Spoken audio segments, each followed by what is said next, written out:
UPSC 2022 civil services notification వచ్చేసింది. ఈ నోటిఫికేషన్లో మనం అప్లై చేసేటప్పుడు, ప్రిలిమ్స్కి అప్లై చేసేటప్పుడే మెయిన్స్కి సంబంధించి ఏ ఆప్షనల్ సబ్జెక్ట్ తీసుకుంటున్నామో దాన్ని పెట్టాలి. అది ఫ్రీజ్ అయిపోద్ది, మళ్ళీ మార్చుకోవడానికి ఉండదు అనమాట. ఇప్పుడు బిగినర్స్ అందరికీ ఒక డౌట్, పొలిటికల్ సైన్స్ ఆప్షనల్ ఎలా ఉంటుంది? PSIR political science international relations ఆప్షన్లో మీకేమైనా సందేహాలు ఉంటే ఆ ఆప్షన్కి సంబంధించి సిలబస్ అనాలిసిస్ కానీ, ఆప్షన్కి సంబంధించి ఇయర్ వచ్చిన క్వశ్చన్స్ అనాలిసిస్ కానీ, వీటికి సంబంధించి మీకోసం ఒక స్పెషల్ జూమ్ సెషన్ రేపు సాయంత్రం అంటే ఫిబ్రవరి 9వ తారీఖు సాయంత్రం 5 గంటలకి ఈ సెషన్ జరుగుద్ది.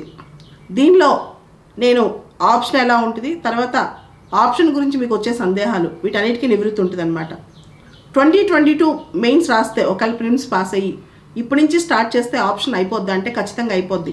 దానికి కావాల్సిన ప్రణాళిక కూడా రేపు చెప్తాను. సో ఓవరాల్గా political science and international relations option గురించి రేపు ఒక జూమ్ సెషన్ ఈవినింగ్ 5 o'clockకి ఫిబ్రవరి 9వ తారీఖు సాయంత్రం 5 గంటలకి ఎవరికైతే ఇంట్రెస్ట్ ఉందో వాళ్ళందరూ ఈ జూమ్ సెషన్లో జాయిన్ అవ్వచ్చు.